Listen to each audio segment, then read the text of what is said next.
오늘 말씀 우리 함께 봉독하도록 하겠습니다. 오늘 말씀은 누가복음 6장 1절에서 5절까지입니다.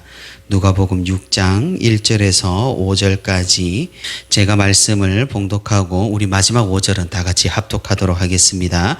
안식일에 예수께서 밀밭 사이로 지나가실새 제자들이 이삭을 잘라 손으로 비벼 먹으니 어떤 바리새인들이 말하되 어찌하여 안식일에 하지 못할 일을 하느냐. 예수께서 대답하여 이르시되 다윗이 자기 및 자기와 함께한 자들이 시장할 때에 한 일을 읽지 못하였느냐.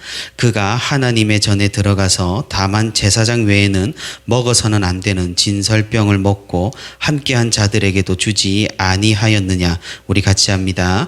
또 이르시되 인자는 안식일의 주인이니라 하시더라. 아멘. 네, 예수님과 바리새인의 갈등이 서서히 절정으로 점화가 되고 있습니다. 바리새인들은 예수님과 그 제자들의 행동에 이제 사사건건 시비를 걸고 딴죽을 겁니다. 어제 살펴본 말씀에서는 금식을 주제로 예수님과 바리새인들이 논쟁을 했고, 또 오늘 우리가 읽은 말씀에서는 이제 안식일을 두고 논쟁을 벌입니다. 안식일에 대한 논쟁은 이번뿐만 아니라 이 다음 사건까지 계속해서 이어집니다. 사실 안식일에 대한 설교는 어느 때나 언제나 또 어디에서나 설교자들에게 감당하기가 쉽지 않은 문제입니다. 왜냐하면 한국 교회에서는 안식일 문제는 주일 성수로 과거부터 민감했기 때문입니다.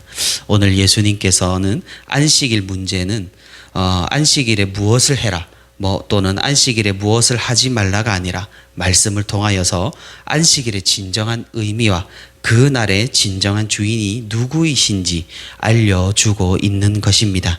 오늘 말씀을 통해서 안식일에 대한 오해가 아닌 은혜가 가득하고 또 법이나 규정이 아니라 사랑으로 마음의 중심을 잡는 그런 귀한 시간이 되기를 소망합니다. 어느 날 예수님과 제자들은 안식일에 이렇게 밀밭 사이로 지나가셨습니다. 당연하게도 예수님과 그 제자들은 바리새인들과 같은 종교 지도자들에게 관심의 대상이었습니다. 마치 감시하듯이 그 일행의 행동을 유심히 살폈을 것입니다.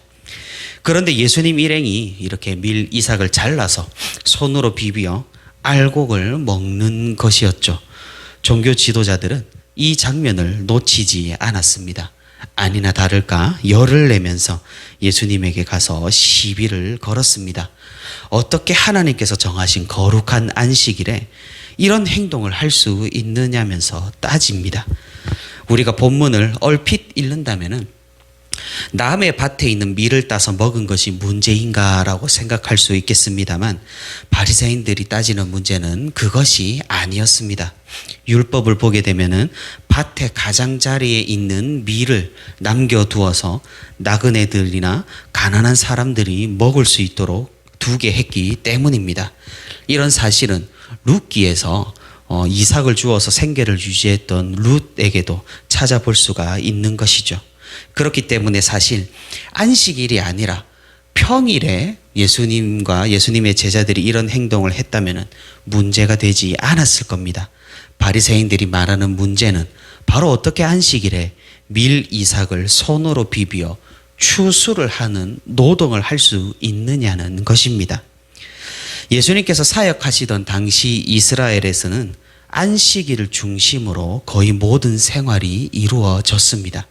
종교 지도자들은 사람들이 안식일을 바르게 지킬 수 있도록 여러 가지 규정을 마련하여서 알려주었고 사람들로 하여금 그것을 엄격하게 지키게 했습니다. 하지만 그들이 알려준 여러 가지 규정들은 안식일을 바르게 지키게 하기보다는 오히려 강요와 억압에 더 가까웠습니다. 왜냐하면 안식일에 지켜야 하는 규정이 39가지나 되었고 복잡한 규정을 만약에 어기게 된다면 정죄를 하고 벌을 주었기 때문입니다.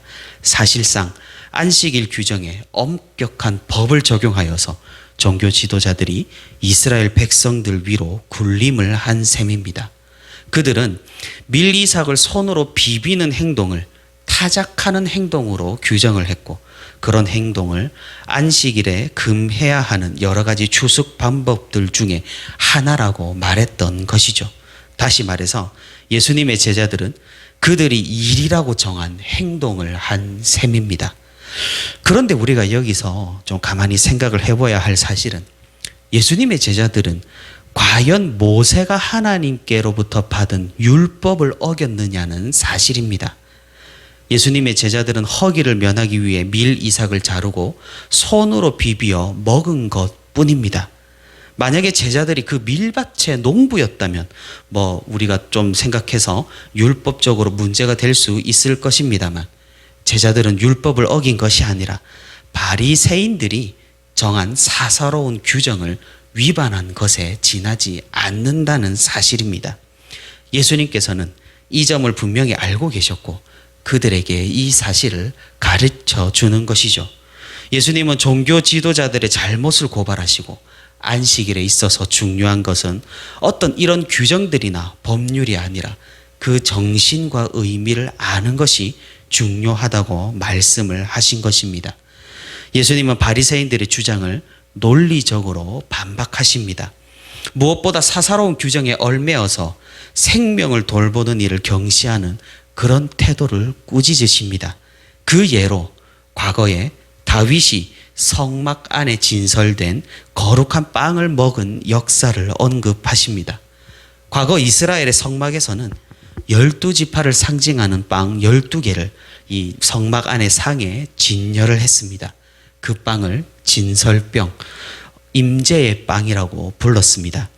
일주일이 지나면 새 것으로 교체를 하고 이전의 진설병은 제사장들이 먹었는데 어느 날 사울 왕을 피해서 다윗과 그의 부하들이 이 성막으로 찾아오자 제사장은 다윗에게 이 빵을 주어서 먹게 했던 것이죠.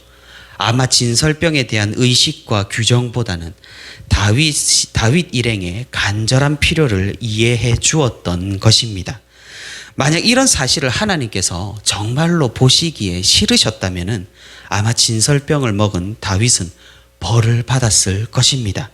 왜냐하면 이 진설병은 제사장만 먹도록 되어 있었고 일주일 내내 진열이 되어 있어야만 했기 때문입니다. 하지만 다윗은 하나님께 벌을 받지 않았습니다. 하나님께서도 제사장과 마찬가지로 다윗과 그 일행의 필요와 간구를 아시고 사사로운 규정을 따지기보다는 이해를 해 주셨던 것이죠. 예수님께서는 이 점을 지적하십니다. 만약 너희가 정한 사사로운 규정을 어겼다고 우리를 정죄한다면 과거 다윗도 너희가 정죄해야 할 것이라고 말입니다. 바리새인들은 이 이야기를 듣고 뭐라 할 말이 없었습니다. 왜냐하면 다윗의 이야기를 자신들도 잘 알고 있었지만 그저 흘러간 역사의 이야기로 취급을 했지 그것에 대해서 자세히 시시비비를 따져보지 못했기 때문입니다. 그들이 만약 예수님과 그 제자들을 정죄하고 벌을 준다면 그것은 말이 안 되는 것이죠. 왜냐하면 다윗도 마찬가지로 거룩하고 위대한 하나님의 사람이 아니라 성망의 규정을 마음대로 어긴 파렴치한이 되어버리기 때문입니다. 또 자신의 뿌리는 소중하게 여겼던 바리새인들은 차마 그러지를 못했습니다. 더 이상 할 말이 없어서 분하지만 물러날 수밖에 없었던 것이죠. 그런 바리새인들에게 예수님은 완전히 못을 박습니다. 안식일의 주인이 누구냐? 그것은 사사로운 규정을 만들어 백성들로 하여금 지키게 한 너희가 아니라 창조주이자 하나님인 나 바로 그리스도다라고 말입니다. 삼위일체 중 성자 하나님이신 예수님께서 안식일을 만드신 분이십니다. 만드신 그분이 안식일의 정확한 의미와 분명한 해석을 할 수 있는 권위를 가지십니다. 그것은 바리새인들이 자신들만의 복잡한 규정을 만들어 사람을 정죄하는 그런 의미의 안식일이 아니었습니다. 사람들의 간절한 필요와 갈급함을 고려하지 않는 그저 규정과 법률로서의 안식일을 지킴은 헛되이 지키는 것이라고 오늘 말씀하고 있는 것입니다. 우리가 분명히 이해하고 넘어가야 하는 것은 예수님께서는 하나님의 율법에 대한 불순종을 이해하고 이런 불순종을 옹호한 것이 아니라는 사실이죠. 바리새인들의 잘못되고 까다로운 규정에 한탄을 하신 것이고, 또한 하나님께서 지키라고 명령하신 이 율법이 정말 무엇을 위함인가를 알려주신 것입니다. 율법을 지킴은 좋은 것입니다. 아름다운 것이죠. 하지만 율법을 율법으로만 지키고 규정으로만 지키고 의식으로만 지킨다면 그것은 어쩌면 선하지 않을 수가 있다는 사실입니다. 워치만 닐이라는 신학자는 율법주의는 반드시 마음의 교만을 낳는다고 말했습니다. 사랑과 긍휼, 자비가 없는 율법은 율법주의에 지나지 않고 그것은 곧 교만과 동의어라는 사실이죠. 바로 오늘 본문의 바리새인들과 마찬가지로 말입니다. 예수님께서는 안식일의 주인이십니다. 하나님의 아들로서 성자 하나님으로서 안식일을 만드시고 피조물로 하여금 지키게 하신 분이십니다. 그분은 율법보다 더 위대하고 율법 위에 존재하시는 분이십니다. 하지만 예수님께서는 그 율법을 무시하거나 깎아내리지 않으셨습니다. 잘못된 율법주의를 경계하시고 오히려 율법의 참된 정신과 의미를 우리에게 오늘 알려주시는 것입니다. 율법은 사람을 살리는 법이고 하나님을 알게 하는 방법입니다. 그것은 하나님의 사랑과 자비가 베풀어지는 방편이고 사람들 사이에 사랑과 자비가 충만하게 하는데 그 목적이 있습니다. 예수님께서는 이런 의미로서의 안식일을 그 누구보다 거룩하게 지키신 분이십니다. 안식일의 주인이신 분이 안식일마다 빠짐없이 회당으로 찾아가셔서 말씀을 나누시고 병자를 고치시고 배고픈 사람들을 먹이셨습니다. 그분은 이 세상에 계신 동안 행하신 순종으로 율법을 완전히 이루신 하나님의 아들이십니다. 자신이 만든 율법을 사람들이 지키지 못하자 자신이 직접 이 땅에 내려오셔서 지키시고 우리에게 그 지키신 율법의 의로움을 값없이 은혜로 전해주셨습니다. 이것이 바로 사랑입니다. 그러니 사랑 없는 율법은 그저 형식에 불과하고 그것은 교만에 가까운 것이죠. 사사로운 규정에 얽매이지 않고 우리 주님과 같이 사랑으로 율법을 실천하는 우리 모두가 되기를 바랍니다. 말씀을 맺도록 하겠습니다. 안식일을 지키고 안 지키고 또 주일 성수를 하고 안 하고는 사실 그렇게 중요한 문제가 되지 않습니다. 우리가 진정으로 우리가 물어야 될 참된 질문은 우리가 어떤 마음으로 주일 성수를 하는가? 우리가 어떤 마음으로 헌금을 하는가? 우리가 어떤 마음으로 예배에 참석을 하는가? 우리가 어떤 마음으로 이 새벽에 나와 기도를 하는가입니다.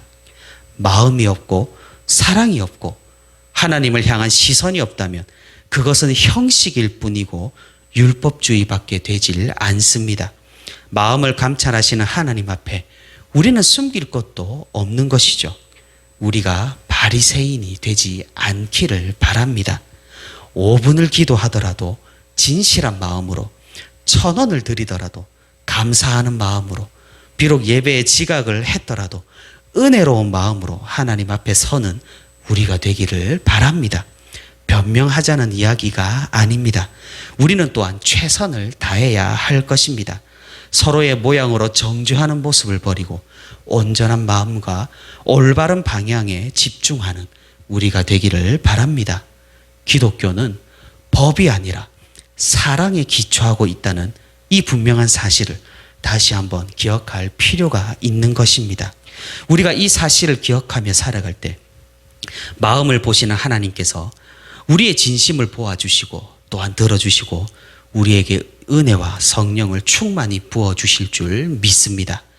베풀어 주신 하나님의 사랑이 우리의 삶 가운데 가득하여 진실한 마음과 온전한 마음 믿음으로 신앙생활을 이어가는 저와 우리 부천시민교회 모든 성도들이 되기를 소망합니다.